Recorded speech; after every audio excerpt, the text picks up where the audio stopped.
1. Good morning, good afternoon, or good evening, depending on where you are in the world. My name is Julio Godinez, and welcome to today's DevOps.com webinar, Finding the Ransomware Threat Inside Your Backups, brought to you by Alessio Software. We have a great webinar for you today, but before we get started, I need to go through some quick housekeeping announcements. Today's event is being recorded, so if you miss any part of the webinar, you'll be able to access the recording for on-demand viewing. We will be sending out a link to access the webinar on demand, or you can simply visit devops.com/webinars. We want to hear from you, so please feel free to send in your questions at any time throughout the program by using the Q&A tab. We also encourage discussion amongst yourselves by using the chat tab, so let us know your thoughts or just say a quick hello. And finally, stick around until the end because we are doing a drawing for 4 $25 Amazon gift cards, so stay tuned to see if you're a winner. Finally, joining me today is Luciana Obregon, founder and CEO of BetterCyber, and Naj Hussain, CEO and founder of Elasti Software. And with that, I'm going to put myself on mute, turn off my camera, and let you begin. Thank you, Julio. Good afternoon, everyone. Thank you so much for joining today's webcast. Like Julio said, my name is Luciana Obregon. I am the founder and CEO of BetterCyber Consulting. We are a boutique cybersecurity consulting company based in Texas. We focus on helping young and small companies address their cybersecurity and compliance needs. We mainly work with micro, small businesses and startups. And since 2021, we've helped around 80 clients with their cybersecurity and compliance needs. We also run a threat intelligence service, primarily focusing on ransomware and insider threats, and also the associated business impact and socioeconomic impacts that these attacks have. We have a Twitter account that you can see there on the slide, where we publish threat intelligence news on a daily basis. So if this interests you, feel free to follow us. So today's webcast will discuss specifically the ransomware threats and how a product like Elasti can help detect it inside backups and also provide reliable data recovery and quick system reconstitution following a ransomware attack. We start by presenting the state of ransomware as we've seen it in the first half of 2022, including the latest extortion techniques. And also we're going to show you the most recent ransomware gangs that have emerged in the past month or so. We will also examine the ransomware attack phases and also analyze a real-life case study. We also look at some key ransomware statistics from 2021, so last year, along with some ransomware lessons learned. And then we're going to finish up by discussing how you can develop and implement a ransomware recovery strategy to help you reliably recover your data and quickly reconstruct your systems following a ransomware attack using a product like Elasti.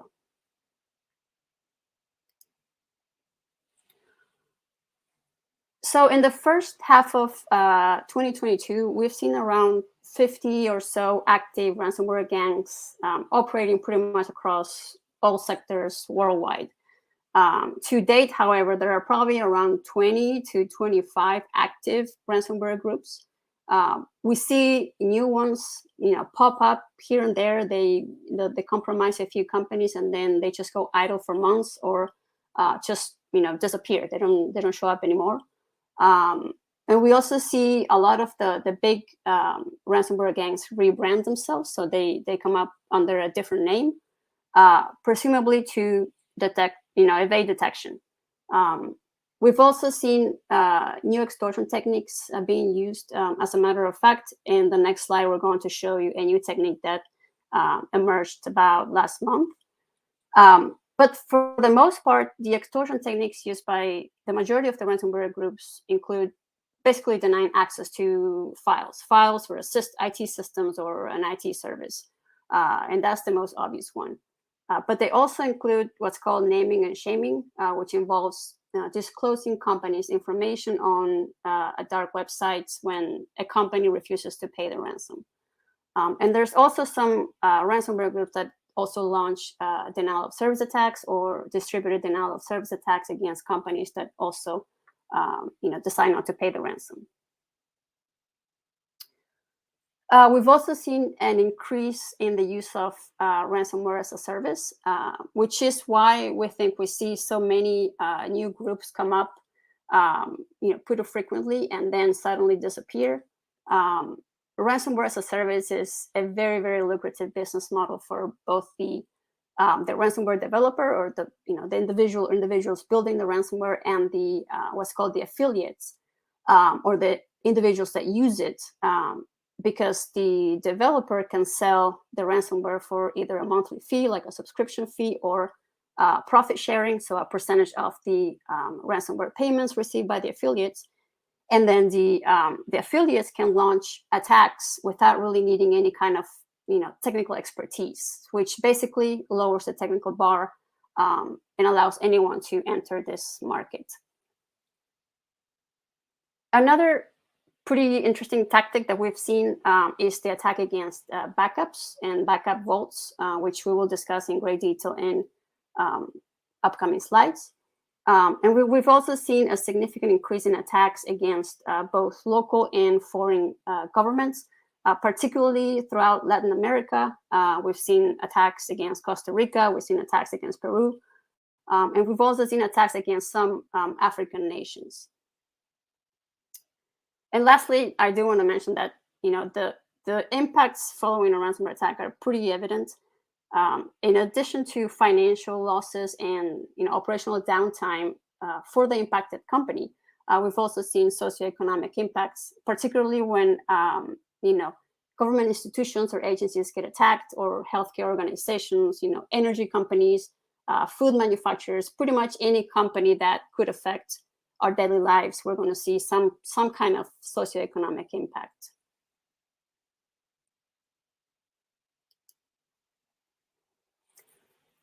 So this slide shows the latest extortion technique seen in the wild. Lockbit is a ransomware gang that has been operating, allegedly, they say, since September 2019. They've claimed about, probably to date is probably around 1,400 victims. And they say that they target pretty much any company except healthcare, critical infrastructure, and any company based in the ex-Soviet Union, because allegedly most of their affiliates are from that part of the world, so they don't attack any company in that part of the world. They used to be called Lockbit 2.0, but over the last month they changed their name to Lockbit 3.0. They redid their website, and they started advertising this new extortion technique where they now allow pretty much anyone to destroy or download the data that they steal from victim companies at any point in time for the right price. In some cases, the price to download or destroy the data is fixed, so it's just a fixed amount, like $1 million or $100,000.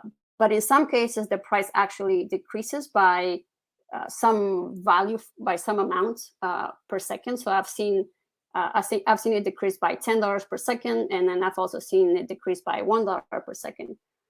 So basically, the longer a company waits to pay the ransom, the cheaper the price will be for somebody else to come in and destroy or delete their data. At this point, Julio, do we have any questions? Yes, we did get a question. On average, how many companies suffer a ransomware attack on a daily basis? Well, I can't really say how many companies get attacked on a daily basis, because this is not this is not information that is publicly available. There's some companies that don't really disclose when they get attacked, but I can tell you how many companies are named and shamed. So how many companies are published on the dark websites of these ransomware gangs. I can tell you the numbers for July, which I have right here, which are about so today, so July 19th. There have been around 132 companies that have been named and shamed. So their names have been posted on a dark website, along with either sample files or the entire, their entire data that they stole from the companies. So 132 companies, 19 days, that comes to an average of about 7 companies per day, more or less.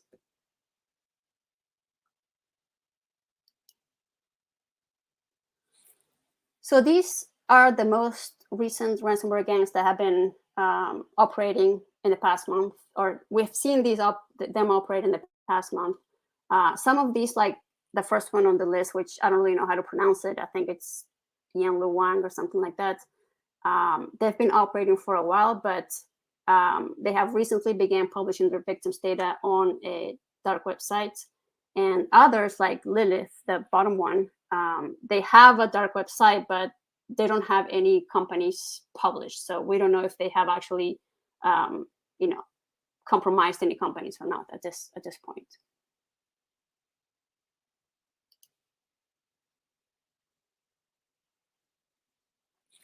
So the ransomware attack lifecycle does not really change much from one ransomware gang to another. It generally consists of 4 main stages, from initial access to the last stage, which can either be getting paid, or receiving a ransom payment, or having the company leaked or the company data leaked or published on a dark website. The first stage obviously entails gaining unauthorized access to a victim system or a victim network, and there are mainly 3 attack vectors that have been used to gain initial access, which have been seen in high-profile ransomware attacks.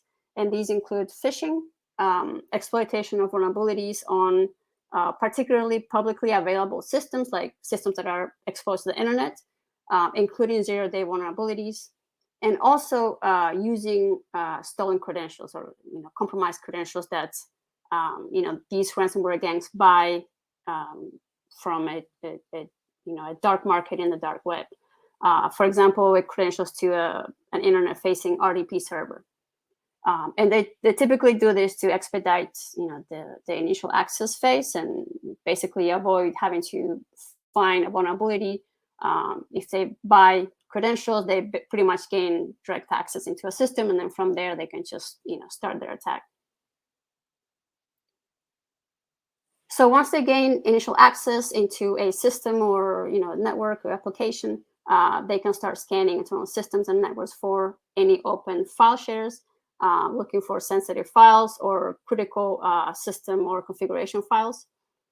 As I said earlier, some ransomware gangs or some ransomware variants look for backup files as well. And after that, after they find what they're looking for, they exfiltrate all of these files via, most of them do it via cloud storage service like RapidShare or Anon Files or something similar to that. And then on stage 3, they begin the encryption process. So they encrypt each file using a unique encryption key that is generated from a master key. And then they finish up this phase by leaving a ransom note on each compromised system, informing the victim of the ransom demands, basically. So how much they need to pay, the timeline to make the payment, and the instructions to make the payment. So where they need to send the cryptocurrency to, so the wallet address. And then while they wait for the victim to follow the instructions and to contact them, typically via a chat that is hosted on a dark web site, the ransomware group will typically add the victim's name to their leaks. Some call it leak site, some call it blog site. It's basically a website on the dark web. So they add their name to their dark website, or share it through a Telegram channel or similar channels, and also publish sample files to prove that they actually compromised the victim company. Now, if the victim pays the ransom, then the ransomware gang will remove the company's name from their sites, provide the decryption keys, and allegedly delete all of the files in their possession. But if the victim decides not to pay, then the ransomware gang will begin publishing the victim's files, little by little, like a percentage here, a percentage there, while they attempt to negotiate a lower ransom payment, but eventually publishing all of their files if the victim refuses to pay.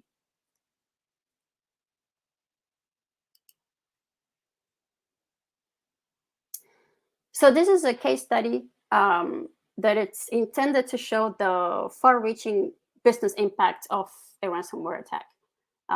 Parker Hannifin is a publicly traded manufacturing company that suffered a ransomware attack on or around March 11th of this year, so 2022. The attack was launched by a group called Conti, which was a Russian ransomware group that either no longer operates or operates under a different brand. And according to Parker's SEC filing, the attack took place between March 11th and March 14th of 2022. Conti gained access to their networks through unknown vectors. I don't really know how they got in. They exfiltrated and encrypted around 420 gigabytes of Parker's data. And then eventually on March 31st, Conti uploaded Parker's data to their leak site, presumably because Parker did not pay the ransom. Now, unfortunately, some of the published data contain personally identifiable information about Parker's current and former employees and their families, their dependents. So then on April 4th, Parker filed the required forms with the SEC to disclose the attack because they are a publicly traded company and they have to do that by law. And then on May 12th, about 2 months after the attack, Parker sent out data breach notifications to impacted victims because it's required by each state when protected data or personal data is disclosed as a result of a data breach. And then on May 20th, a class action lawsuit was filed against Parker by current and former employees and their families for failure to exercise reasonable care in protecting their personal information.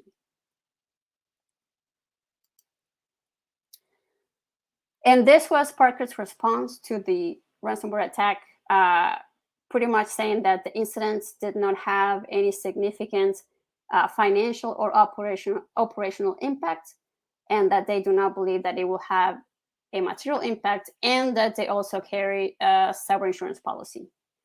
And I think the moral of the story here is that while it may be difficult to prevent financial and operational impacts following or during a ransomware attack, I think that reputational impacts can definitely be managed or lessened depending on how a company decides to respond.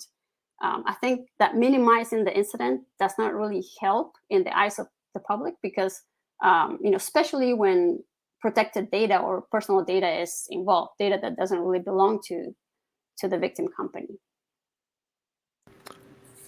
Oh, we also had another question here. What is the difference between exfiltration and a data breach?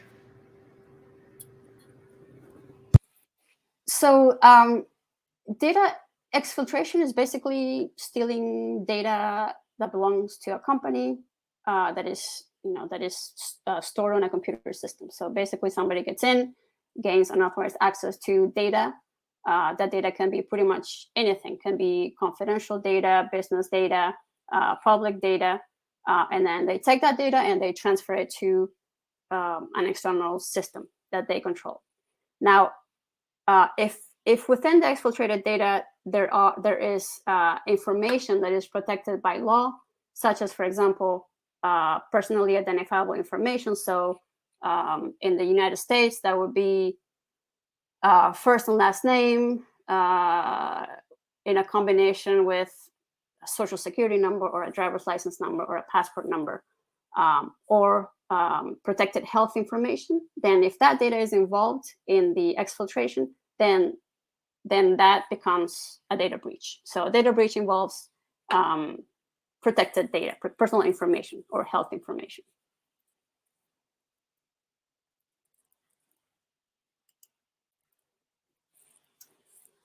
So this slide shows some interesting statistics from 2021, and these were taken from the Sophos State of Ransomware report that was published earlier this year. The source is at the bottom of the slide. In this report, Sophos surveyed around 5,600 companies worldwide, and out of those 5,600 companies, this is the top left statistic. 66% reported having suffered a ransomware attack at some point during 2021. And then out of those 66%, 46% reported having paid the ransom. And out of those 46%, only 4% were able to recover all of their data. So from all the companies that got attacked and all the companies that paid, only 4% pretty much recovered everything. And the survey also reported that the average recovery or the average data recovery after paying the ransom was about 60%, with an average recovery time of about a month. And what this means is that out of all the companies that paid the ransom, the majority was able to recover 60% of the data that was encrypted. So evidently, paying the ransom does not guarantee that you will recover all of your data, right? So for the most part, you're going to get 60% of the data based on this report.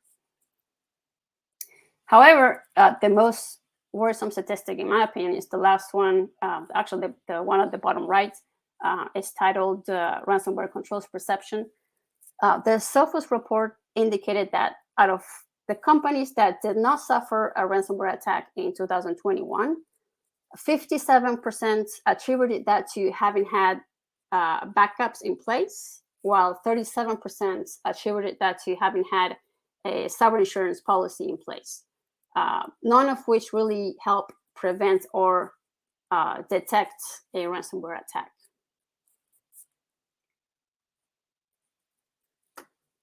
Do you have any other questions? Yes, one just came in. And out of the ransomware attacks, what percentage are public, private, or government? So this obviously will vary on a day-by-day basis. But if we're going by July number, the numbers that I gave before, so the numbers for July, which was about 132 companies that were named and shamed in the month of July. Out of those 132, 106 were or are private companies. 13 of the 132 are publicly traded companies in the United States, or pretty much worldwide, and 9 were or are government agencies. And there's also 4 that are nonprofit organizations. So the nonprofits are also targeted. So the percentages are, again, for July, 80% private companies, 10% publicly traded companies, 7% government institutions or government agencies, and 3% nonprofit organizations.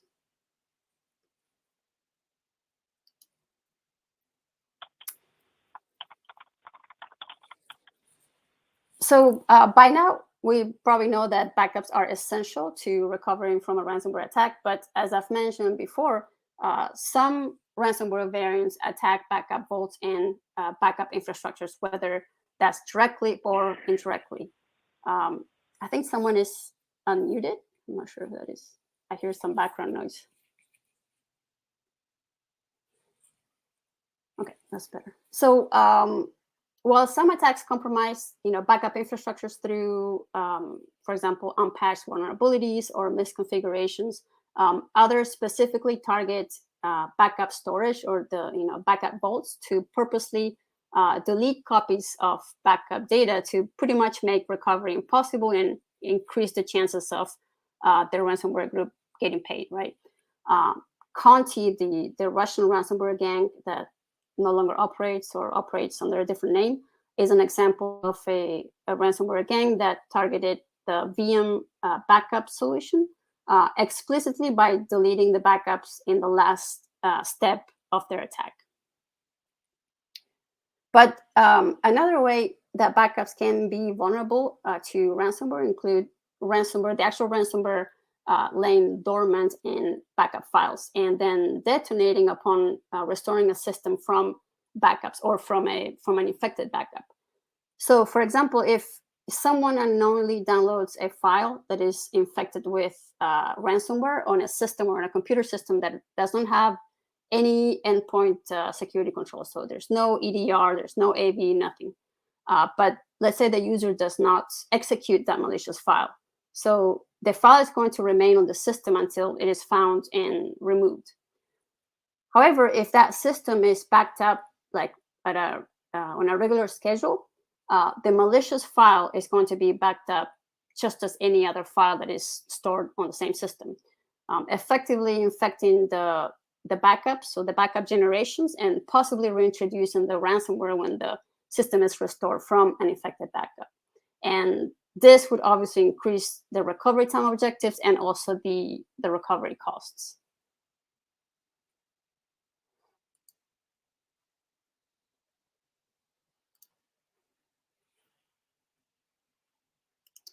So two of the key lessons learned from 2021, at least in my opinion, are that the first and foremost, as we've seen in the Sophos slide, the Sophos statistics, paying the ransom will not guarantee full data recovery.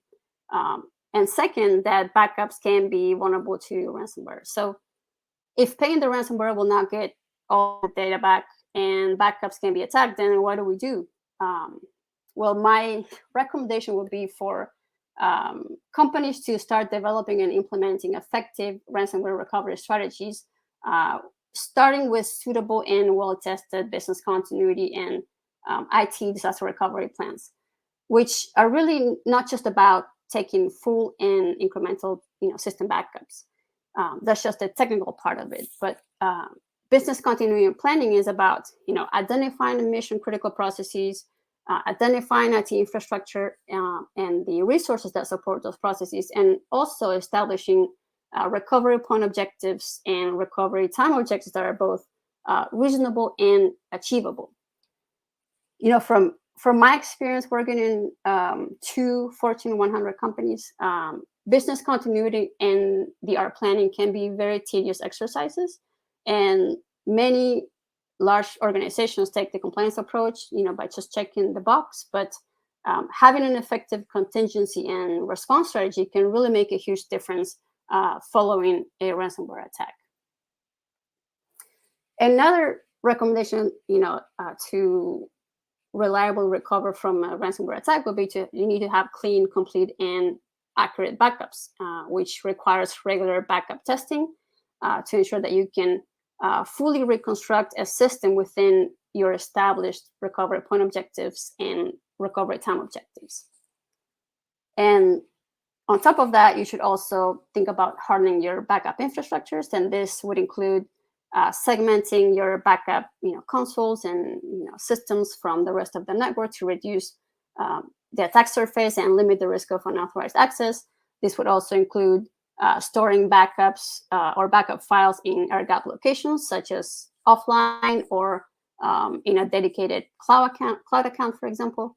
And this would also include implementing technical controls to detect ransomware and malware in backup copies, and also perform automated point-in-time data restoration so that you can quickly bring systems back online. So you really need more than just backups to ensure effective ransomware recovery strategy. You need to have a combination of detective controls, preventive controls, response controls, and also recovery controls.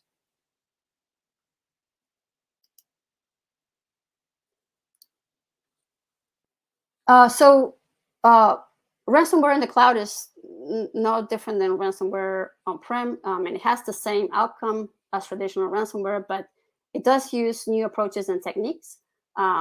While most ransomware groups target traditional on-prem infrastructures and systems, we do expect to see this trend slowly shift to cloud environments as more companies continue leveraging cloud services to run their businesses, especially small companies or startups, mid-sized companies. Now, in traditional ransomware attacks, one of the ways ransomware groups gain initial access to systems and networks is through OS vulnerabilities, after which they generally encrypt files that are stored on virtual servers or physical servers. In cloud-specific ransomware attacks, initial access would typically be gained through cloud accounts in cloud admin consoles. And while the objective is the same, to deny access to a system like an IT system, an IT service, the techniques may involve destroying cloud infrastructure by deleting resources, like, for example, deleting virtual servers, deleting storage buckets, serverless functions, and more, or encrypting object storage or block storage using keys that are controlled by the ransomware group. For example, encrypting files stored in AWS S3 or Elastic block storage volumes that are attached to AWS EC2 instances using keys that are not controlled by the organization.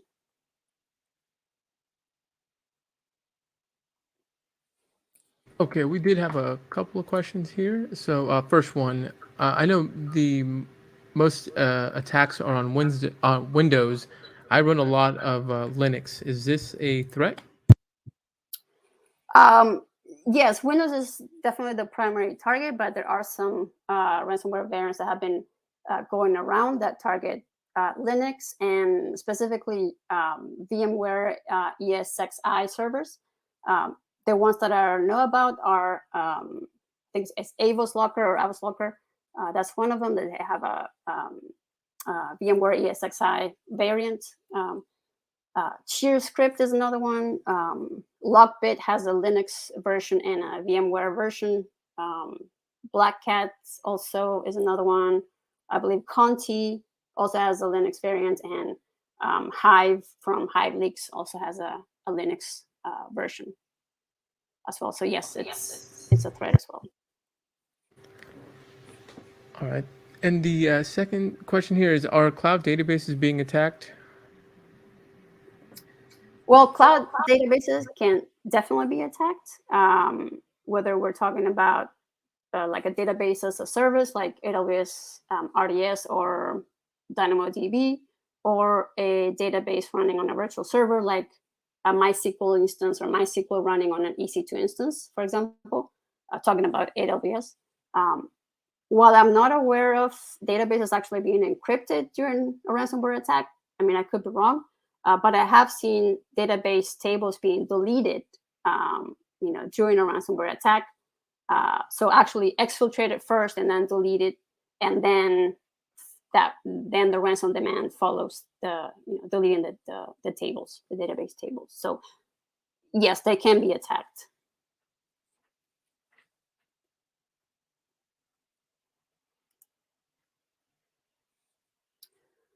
So as I said earlier, an effective ransomware recovery strategy requires both real-time and overtime protection through a combination of detective controls, preventive controls, response, and recovery controls. So in this slide, we can see an incident timeline that is broken up into 3 stages. We have the pre-incident stage on the left, the incident stage in the middle, and the post-incident stage on the right. The pre-incident stage is basically right before the incident happens. And some of the preventive and detective controls that you could use to mitigate an attack would include endpoint security, like an endpoint protection platform or endpoint detection and response software, a SIM solution to detect, alert, correlate, investigate, all that. Patching, so patching your systems for to make sure you don't have vulnerable systems. Taking regular, full, and incremental backups at regular intervals. Encrypting backups in case they are exfiltrated, then nobody can read them, right? And then also continuously scanning backups for the presence of ransomware, so to detect any dormant ransomware.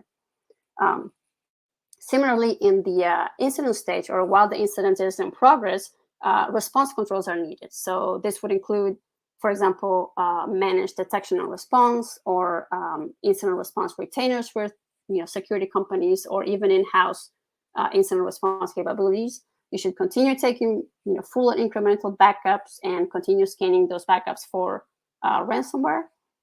And then in the final stage, or post-incident stage, so that'll be after the incident has been contained and eradicated, then recovery controls would be needed. And these would include, again, backups, automated point-in-time recovery and restoration, so that you can restore previous copies of data quickly, and continuous backup ransomware scanning to ensure that you're actually restoring reliable and clean data. So while you may not be able to prevent a ransomware attack from happening, I mean, you might be able to, but if you can't, you can definitely take the necessary steps to ensure reliable data recovery and quick system reconstitution to both reduce recovery times and also the associated costs, like cleanup costs, recovery costs, and also the business impacts.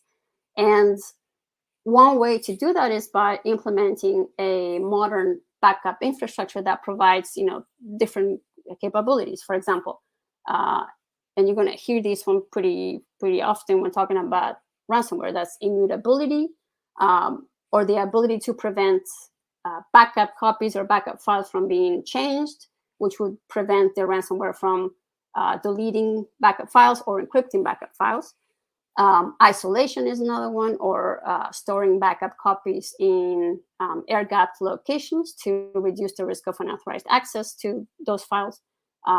Threat protection, or continuously scanning backup files for dormant ransomware to ensure that the backups are clean, or the backup generations are clean.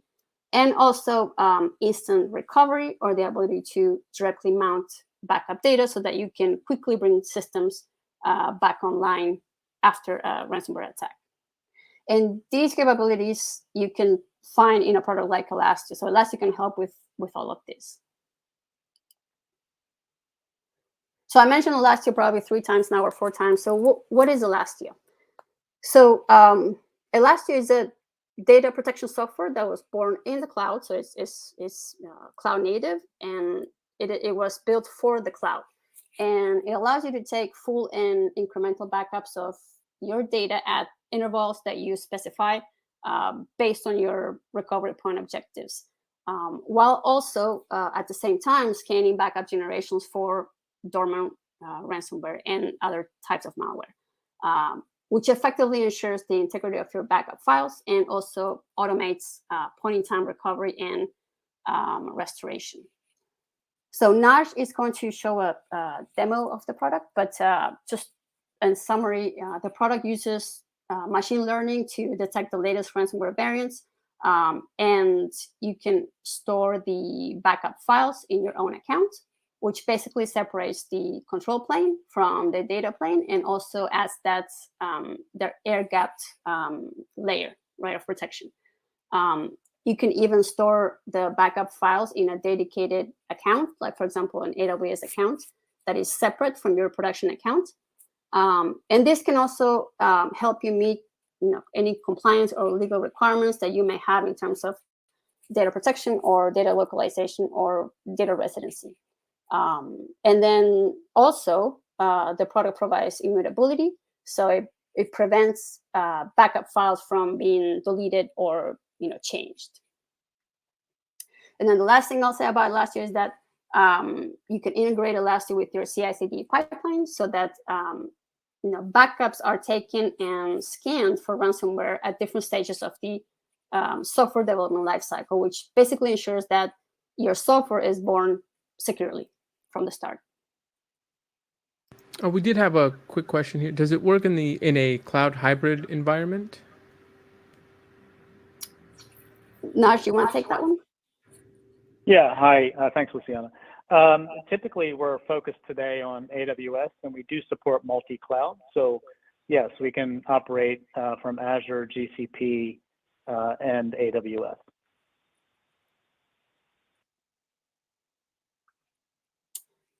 Okay. So just to summarize, Elasti can help protect against destructive attacks such as ransomware, which definitely threaten data recovery and system restoration operations. And it does this by first and foremost, detecting and cleaning ransomware and other malware variants in backup files to prevent infection loops upon restoring systems from backups.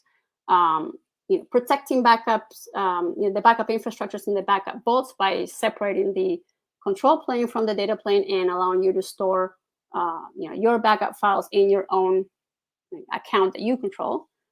It also provides defense in depth when if you have systems that are lacking endpoint protection controls, or agents are not working, or you have some gaps. It has that defense in depth layer. And then lastly, it effectively prevents intrusions that have long dwell times, because it detects ransomware and malware in the first infected backup generation, right? So whenever you take the first backup, it scans it. If it's infected, it's going to detect it, and then you can remediate it. And with that, I will hand it off to Nash for the demo. Very good. Thank you, Luciana. Yeah. Okay, so I'm going to run through a quick demo for you all today.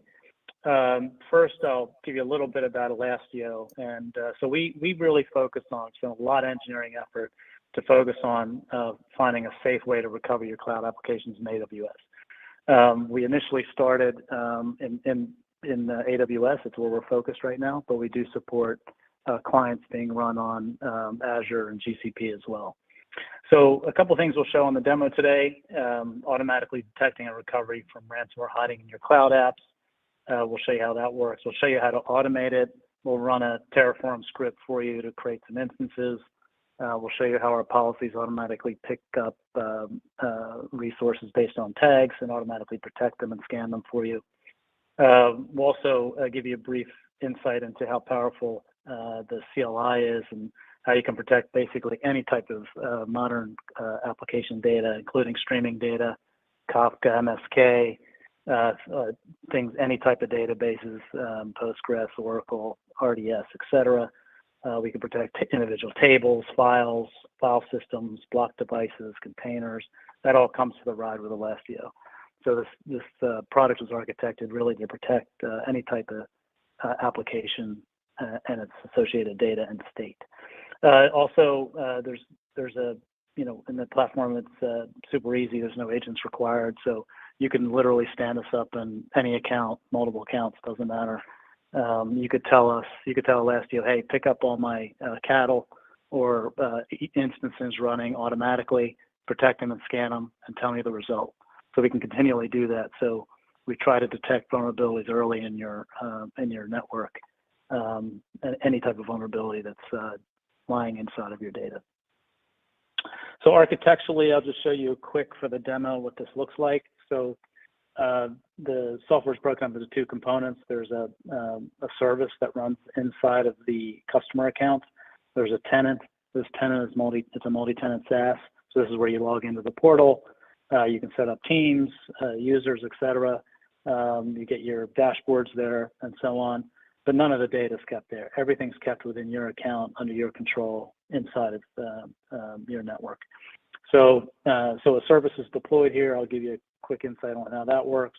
There's a couple key components here. There's a ScaleZ storage component. This is the heart of the product.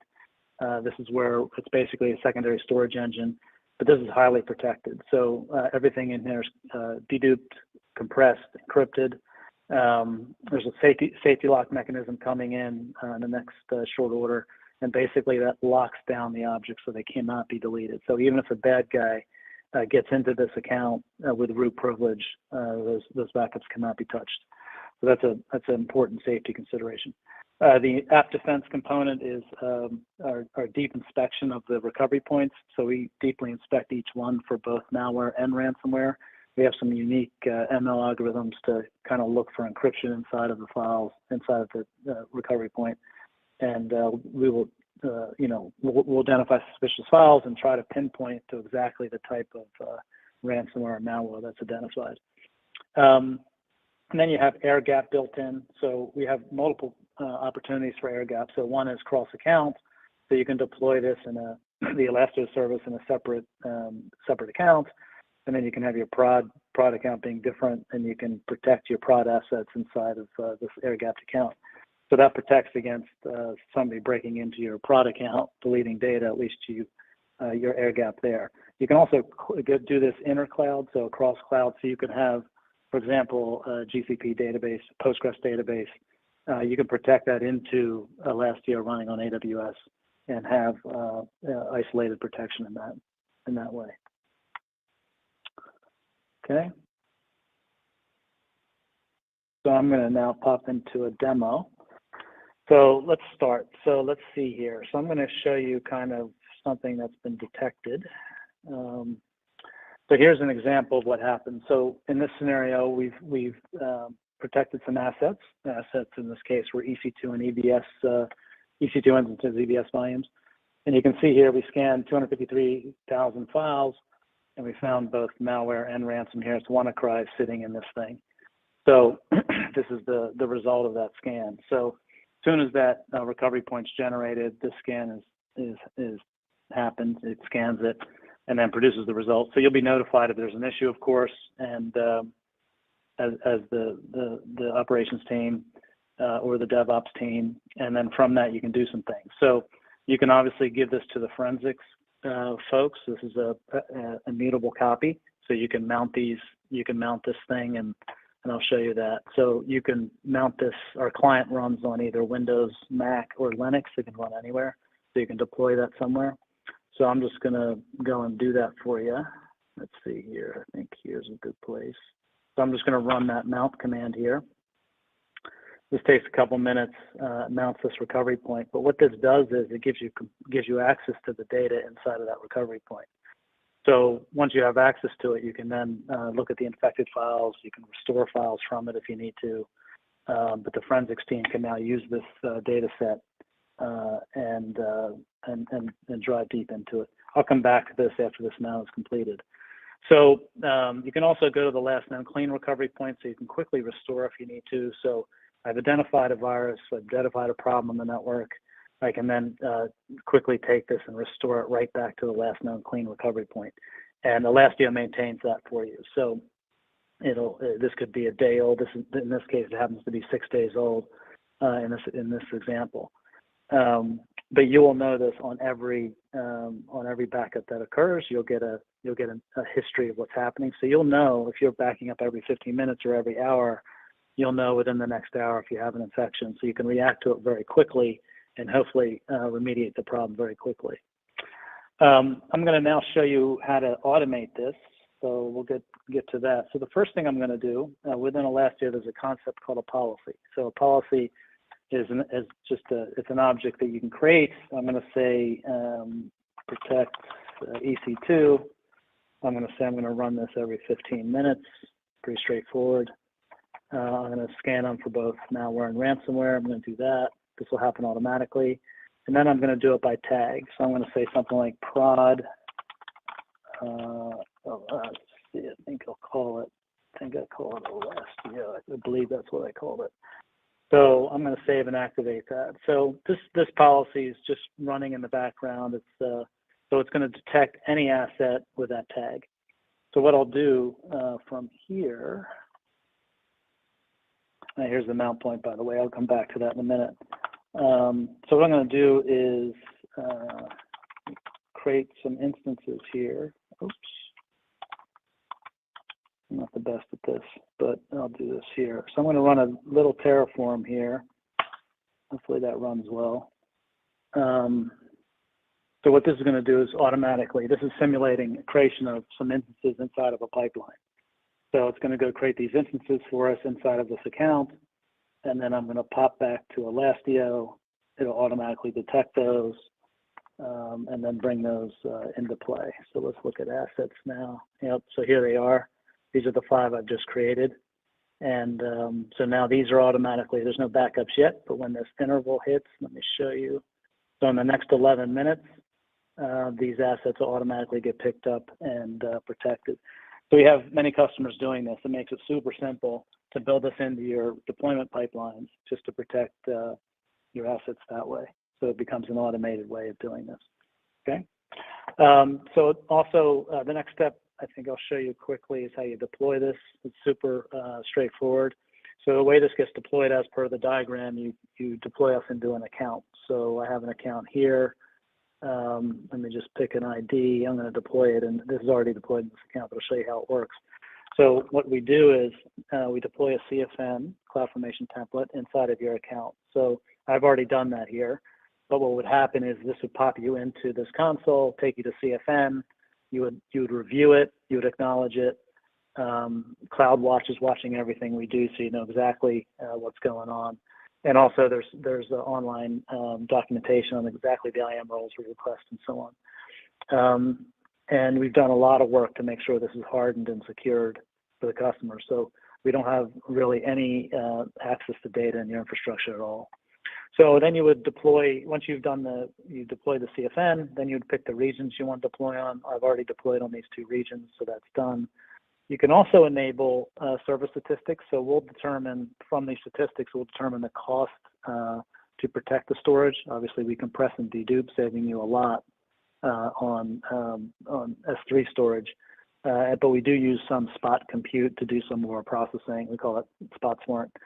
And so we keep the cost down for the customer there, but we do track that. So you can see how much this is actually costing to operate. So that's it. So you're done. So once that's deployed, it usually takes 7 to 8 minutes or so before you're deployed. Once that happens, you get an account like this. We create a default vault for you by default. And you can create your own vaults here. You might want to segment your data by production, QA, et cetera. You're able to do that here. So I have a couple vaults here. I have 14 assets, and this one is an example. I'll run this now. I'll drill into this. And it's collecting consumption data now. So you can see here, I put this in the notes, but there's 176 gigabit of data here, 21 assets here. We've reduced the factor by almost 10x here. So the monthly cost is about $2.50. The cost just in S3 storage for this would be close to $9 to $10. So you're basically 70% discount over just using standard Amazon snapshots. So you start to see how much of a reduction factor you get here, and also a lot of the benefits that we provide on top of that. So I'm going to jump back to that mount point. Let's see here. Where is that guy? Just bear with me a second. I got to try to find it. So let's see. It's right here. So this is a mount point. So basically, we've mounted that recovery point. Oops, sorry.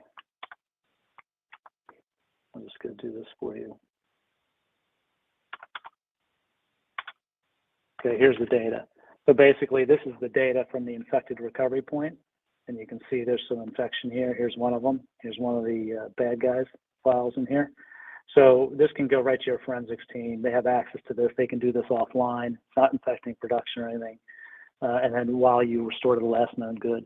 So now you can, from this, forensically restore different files if you need to, and really drill in to determine what's going on. But literally in a couple, like in a minute, you can mount any recovery point in Elasti and get to the data. Okay. So also we have dashboards built in for you. So we have a thing that's interesting here called a recovery index. So this is very useful. So basically this shows you, it looks at the last recovery point that you've done for your assets. And if any of those assets are infected, it dings this index. So in this case, I have 19% of my last known good recovery points are infected, and I've done that for the demo. So you're in a bad spot right now as a customer. So what you would want to do is go to remediate that as quickly as possible. But this index is a very quick indicator of the health of your infrastructure, and you can quickly see where you are on that. Also, we have the percent of assets protected sitting here, and then we can drive into detail in your backup windows, the backup policies that are running and when, and then actually all the storage that we've been that are being protected. Okay, so that's the quick demo. So we can jump to Q&A, and we'd love to hear your questions. Yes, we do have questions here. First one, is there any way to scan my existing AWS snapshots? Yeah, it's a great question. Yeah, there is actually. We're actually providing a way for you to scan and import actually your existing snapshots. So I might have an asset that's not protected by Elasti that has 7 days worth of snapshots, AWS snapshots. So we can import those for you, compress, dedupe them, store them, scan them, and just bring those into the fold. You can either do that from the console and or from the command line itself. So you can control that in your pipeline if you'd like to. Excellent. Next question. How is Elasti deployed? Yeah, I kind of just walked through that. It's fairly straightforward. So basically, it's a 7 to 8 minute process. You deploy our Elasti service inside of one of your accounts. It can be all of them or one of them. It's your choice. And you deploy CFN there, and then from that you deploy a cloud connector. It's called into each of the regions, and then you're done. So from there, that's where you create your vaults. And when we do a backup or recovery, they're they're backed up into the vault and restored from the vault, and that's completely managed. That service is completely managed by Elasti for you. Updates are automatic. You don't have to touch it. It's managed like a SaaS, but it's resident in your account. All right. Next question is how much does the service cost? Right. So the pricing on the platform is based on consumption. So it's 1 terabit free, so you can easily play with this and not get a bill for a while. And then it increments from that. So it's $50 a T up to a level. I think when it gets to 25 T or so, you call us and we talk about a different pricing tier. But it tiers at a lower rate, goes from 50 to I think 40 something as you get closer to 25 T. But that's all inclusive and it has all the capabilities built in. So we try to keep it super simple. You can also download this from the Amazon Marketplace as well and deploy it from there. And the same rules apply. It's 1 T free, and it ends up being charged to your AWS bill. Very cool. Next question. What CI/CD platforms do you support? Good question. So literally all of them. So we support GitHub Actions, Circle CI, Jenkins, Code Pipeline, you name it. We integrate with it. Ansible you can run as well. I understand it's not CI/CD. You can use any type, most scripting, Bash, Python, PowerShell. That all comes for the ride. So you can leverage our capabilities from all those platforms. All right. Next question is: do you protect RDS databases? We do. We have a unique way of doing that. So I know most of you use RDS and you use their snapshots, but they're typically they can be slow and cumbersome to restore from. So with Elasti, we have a stream backup capability. And what that lets you do is create basically a stream backup, application consistent stream backup of any point in time of your Postgres or Oracle or whatever database you're using directly. So you could just schedule us either through a GitHub action. You can run us in a container. So in the cases where customers have persistent databases running within a container, I understand that's not best practice, but many customers still do that as they transition. You can just run us as a CLI. You don't need a block snapshot to handle that anymore, which is cumbersome and error prone and not application consistent in every case. So we are application consistent. So with us, you get a one line of code. You can protect individual tables or the entire database, and then have quick access to your data either by the developer's QA for a production release, etc., at your fingertips. All right, excellent. Thank you very much. Unfortunately, we are just about out of time, but I did want to remind everybody that today's webinar has been recorded. So if you missed any or all of the webinar, or if you just want to watch it again, you will be able to. We will be sending out an email link to access the webinar on demand. You can also find the webinar on devops.com. Just look in the on-demand section in the webinars page, and you will find it there. I did mention at the beginning that we were doing a drawing for 4 $25 Amazon gift cards, so I'll go ahead and announce our winners. Our first winner is C. Lee. Congratulations. Our second winner is eStats. Congratulations to our winner there. Our third winner is Javier G. And our final winner is Rob B. So thank you. So congratulations to all our winners. We'll be reaching out to you via email with instructions for claiming your Amazon gift card. So please check your inbox. And if you don't see it there, check your spam folder. Luciana and Naj, thank you very much for taking the time to put your presentation together as well as the demo. It's definitely an important topic that, every company needs to be aware about. So we really do appreciate you all taking an hour of your day. Thank you, Julio. Thank you, Naj. So much. Thank you, everybody. Thank you. Bye-bye. Excellent. Thank you, everybody. Yes, Bye. I would also like to thank the audience for their time and engagement. This is Julio Godinez signing off until next time. Take care, everyone.